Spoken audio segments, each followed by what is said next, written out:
is Rajesh Shetty. I'm a student in CS 6263 for summer of 2019. I'm going to talk about collaborative intrusion detection mechanisms against false data injection attack in advanced metering infrastructure. Let's begin with acknowledgements. The paper was published at IEEE Transactions on Smart Grid in September 2015. The authors are student and senior members of IEEE, Xiao She, Peidong, Yan, and Kan. Many thanks to them. Let's review the agenda for the presentation. I'll be walking you through the introduction to the subject, followed by smart meter architecture based on PetriNet. This will depict the information flow within the smart meter. Then we'll follow it up with threat model, which is built up through analyzing information flows in the smart meter. Then we would look at the proposed collaborative intrusion detection mechanism against the false data injection attack from the authors. We would do performance evaluation review and conclude. Introduction. The subsections would be some definitions about smart meters, their risks and threats, some information about Petri nets to get you familiar with it, protection strategies for smart meters. Let's dive right in. What are smart meters? These support two-way communication. As you can see from the picture in the right, it collects user power consumption data and transmits the data to utility companies. It also receives information about pricing from various companies and they deliver the data to the users. So that makes it two-way. It's regarded as a key interface for physical information and social domain in the smart grid system. It does have some risks and threats since it's an online system. Smart meters suffer from a variety of threats, both cyber and physical, primarily from their customers who are trying to tamper with the bill and energy consumption numbers that they receive each month. People or software may maliciously disrupt or even destroy the meter reading. Understanding the attack towards smart meter is a fundamental challenge for constructing a security mechanism. What are Petri nets? PetriNet is a directed bipartite graph. You can see in the diagram on the right, there are nodes, there is transitions taking place between nodes, and events that may occur represented as bars, and places, that is conditions, represented as circles. The directed arc describe the pre and the post conditions for transitions. It's invented by seemingly a 13-year-old boy called Adam Petrie. Unlike UML BPM, this has an exact mathematical definition for semantic executions, and it has a very well-developed mathematical theory for process analysis. Usefulness of cyber attack modeling. Researchers have found several use cases to apply PetriNet towards cyber attack modeling. They consider the components in the information flow of smart meter as basic units for PetriNets, which is very different from the existing studies. PetriNet is also used to model specific smart meters. Components are taken into account specifically. Fine granularity description is needed so as to capture specific information flow and their occurring conditions. Let's look at some of the protection strategies for smart meters. IDS, intrusion detection systems, remote attestation technologies, and smart meter software modeling are some of the strategies that can be followed. Let's also review the considerations for the mechanism. The studies have to be focused on applying existing network and software into the smart meters, right? There's very few studies which has gone into the investigation of the physical components. In addition, the smart meters are very limited in computation and storage resources. So that is another important piece to keep in mind. A threat model has been provided in the paper by the authors. They provide a new scheme to defend typical attack on smart meters, exploit the colored Petri net to model the smart meter architecture and the information flow within. And then they also built a threat model to describe specific attacks. And they propose a new concept, which is very cost effective in spying domain to protect the data. And they've considered constrained resources in the smart meter as they present this collaborative intrusion detection mechanism against false data injection attack in the AMI network. Let's review the architecture for a smart meter based on the PetriNet. We'll review the physical architecture first, and then we'll see how the smart meter architecture was based on the colored PetriNet. Physical architecture of the smart meter, as you can see here in the diagram, it comprises of sensors, microcontrollers, physical memory, network interfaces, and input buffer. As figure one, we see in the figure one that there are sensors which collect the user data, convert the data from the electronic signal rather to digital data, and then pass them to the microcontroller. Then the microcontroller calculates the user consumption information. And then to cope with failures, kind of blackouts and network disconnections, the physical memory stores the consumption information temporarily, and then the smart meter communicates with servers outside. All the external bound communication are with the network interfaces. Let's look at PetriNet. A PetriNet is usually made up of the following elements. There's a place, a circle, or an elliptical node. A transition is a rectangular node, and then a connection is a directed connection between place and transition. Token is a black dot. It's a dynamic object in place which can shift from one place to another. There are certain rules to be followed. All the connections have to be directed. Right? The connection can only be located between the place and a transition. Right? And a place can have one or many tokens. Figure 3 shows that there are two types of token, starred one and the dotted one. For example, the author can use the star token and the dotted token to represent the user data and the commands from utility companies to smart meters, respectively. Let's move on to the next slide, which talks about smart meter architecture based on colored PetriNet. The table 1 here is slightly detailed, but it summarizes the process and the occurring condition of each information in a smart meter. Information has been classified that flows into smart meter into two types, the data flow and the command flow. If you look at the transitions here, each represented by a transition number, you'll see that the first step is the microcontroller receives user data from the sensor, and then it passes it along to the microcontroller. And then the microcontroller, in turn, writes the consumption data into the physical memory, which is step 3.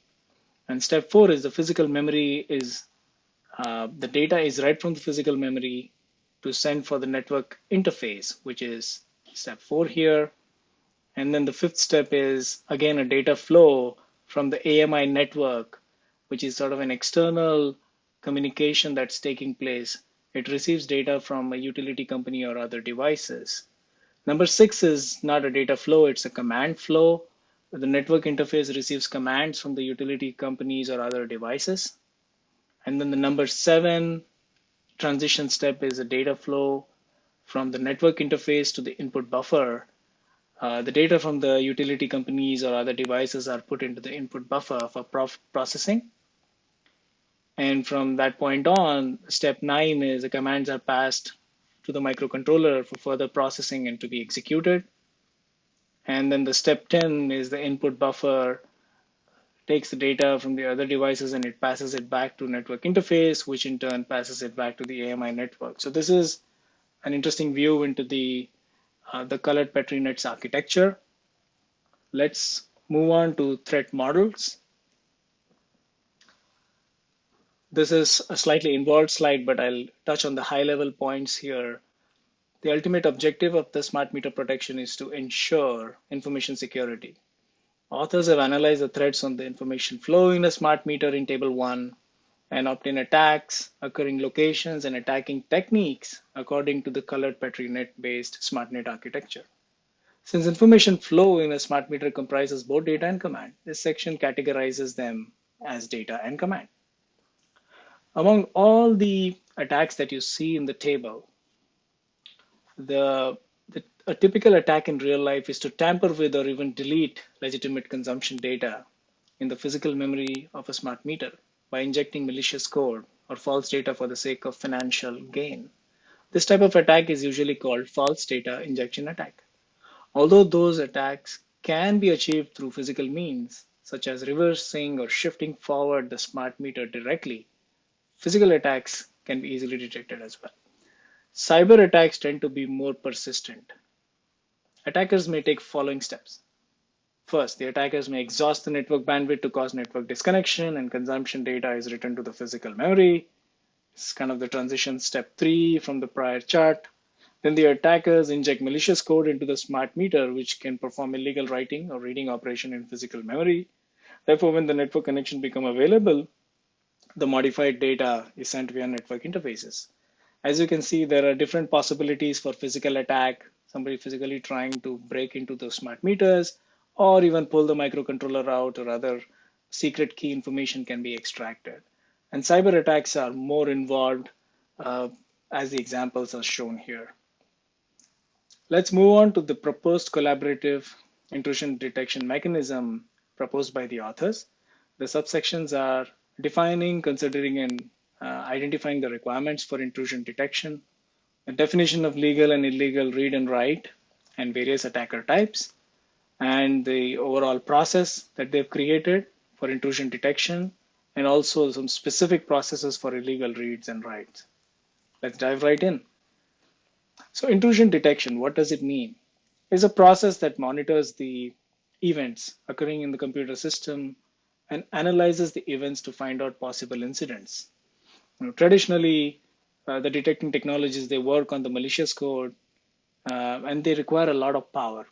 The proposed method can achieve the collaboration detection by setting spying domains randomly in the physical memory and combining it with using secret information and event log. An important consideration is computation and resources on the smart meters. They are very, very limited, as we found out earlier. And some of the requirements that are required for the mechanism to work are the secret information. Each smart meter has its own secret information, and only procedures can access it. Legitimate procedures can access it. The confidentiality of the secret information influences the effectiveness of the intrusion detection mechanism. Hence, it should be updated regularly to resist leakage.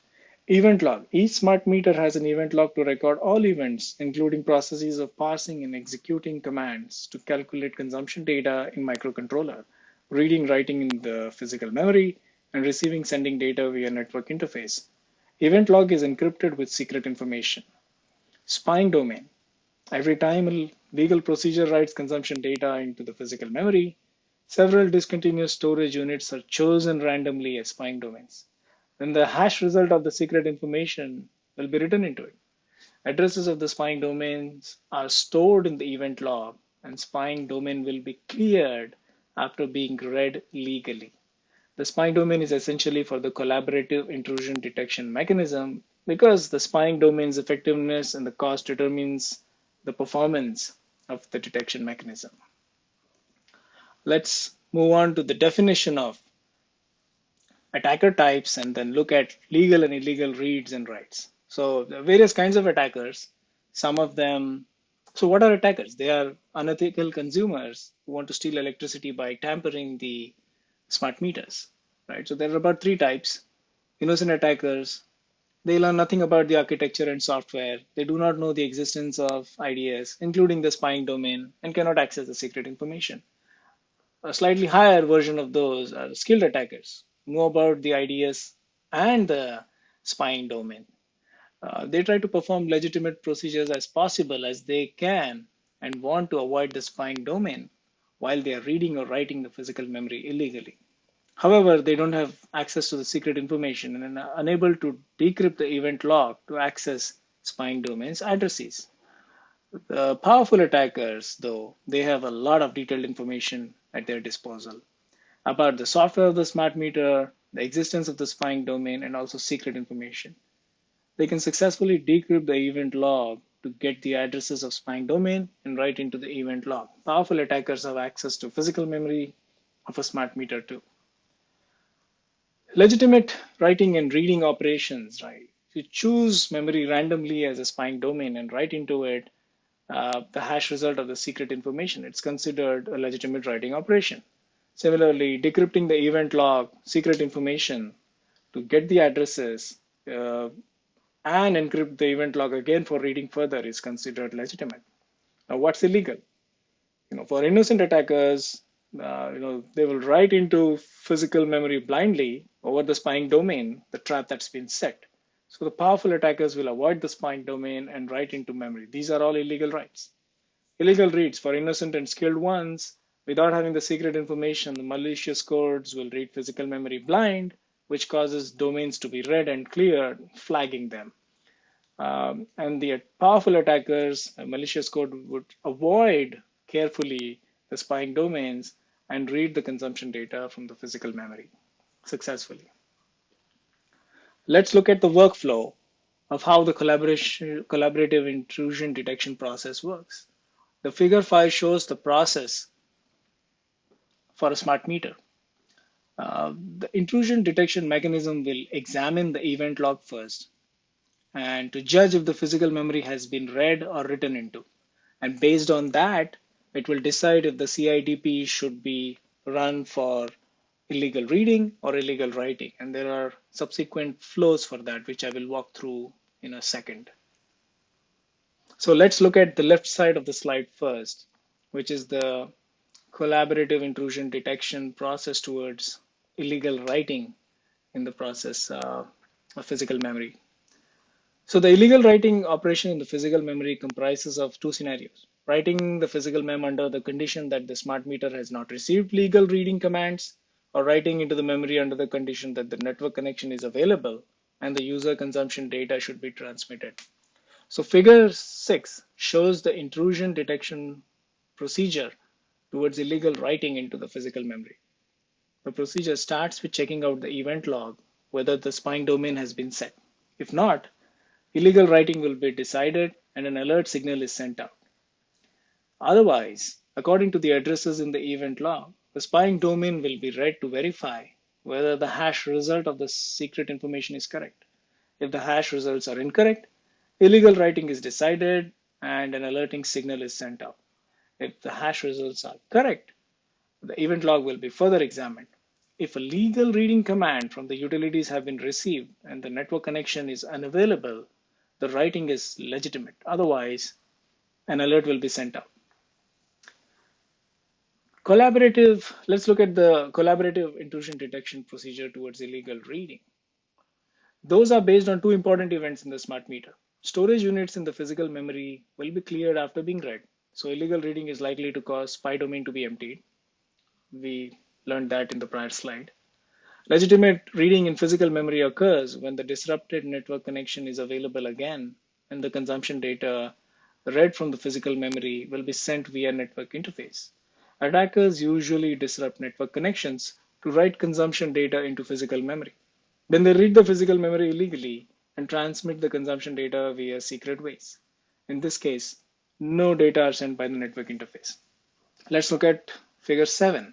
It shows the process towards illegal writing in the physical memory. The procedure starts with accessing the event log to obtain the addresses of the spying domain. Then it examines if the spying domain has been cleared. If the result is true, a confirmation whether data has been sent normally via the network interface will be made. If no data have been sent, illegal reading is detected. Attackers listen to the network interface to make sure that the command from the utility companies are received by smart meters. The attackers disrupt the network connection to cause consumption data written into the physical memory. However, to cope up with these powerful attackers, the authors propose following technique in this collaborative intrusion detection mechanism. They suggest to encrypt communication to resist eavesdropping, prevents attackers from finding the best moment to launch an attack. They also suggest to update the secret information of a smart meter regularly to make the stolen ones useless.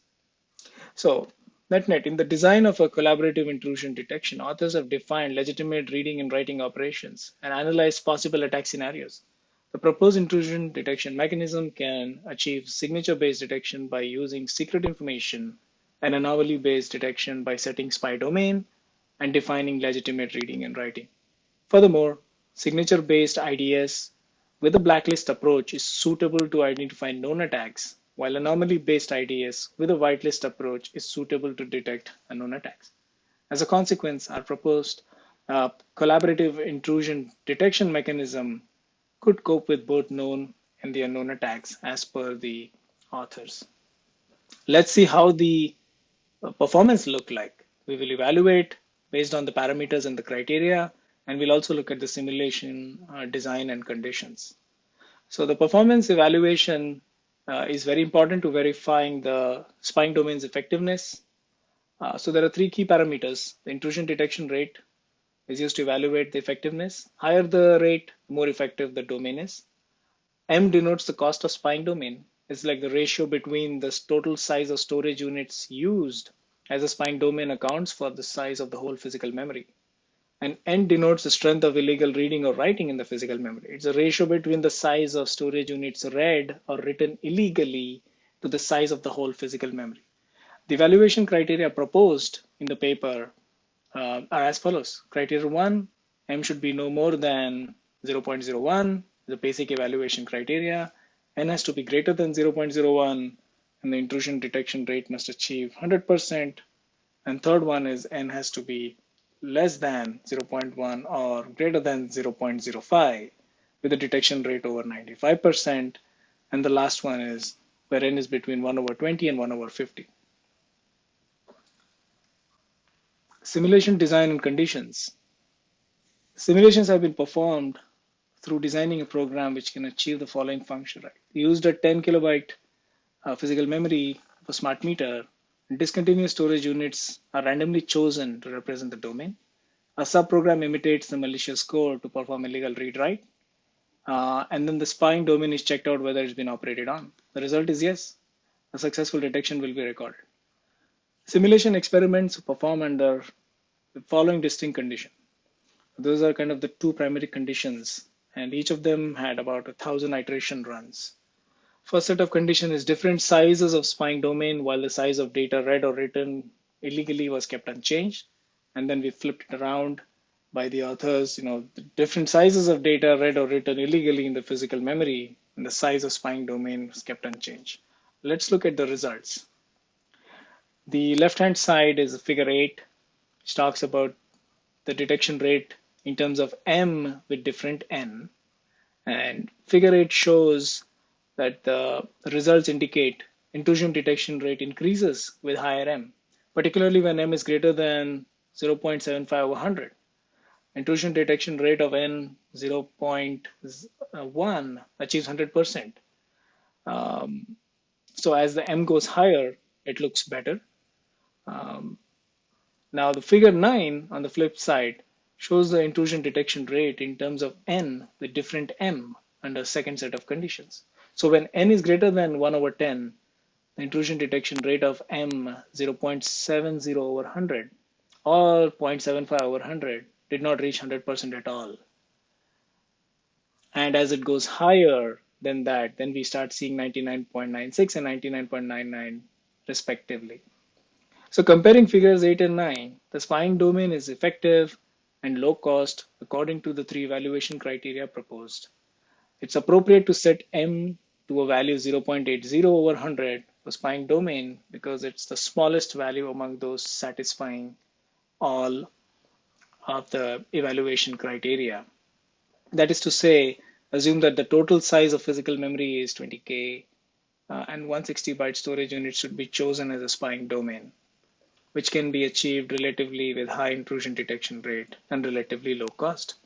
So those were some of the findings. Let's wrap it up with the conclusions.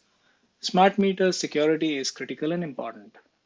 In this paper, author exploits the colored PetriNet for smart meter based on which the threat models were built. They also propose a collaborative intrusion detection mechanism for smart meters. This mechanism focuses on false data injection attacks and can work regardless of the changes in the software. Illustrative results have shown the effectiveness and the low cost of the proposed method. And something to think about as an interesting future topic is the reliable and effective updating mechanism for smart meters secret information. Thank you for listening to the recording.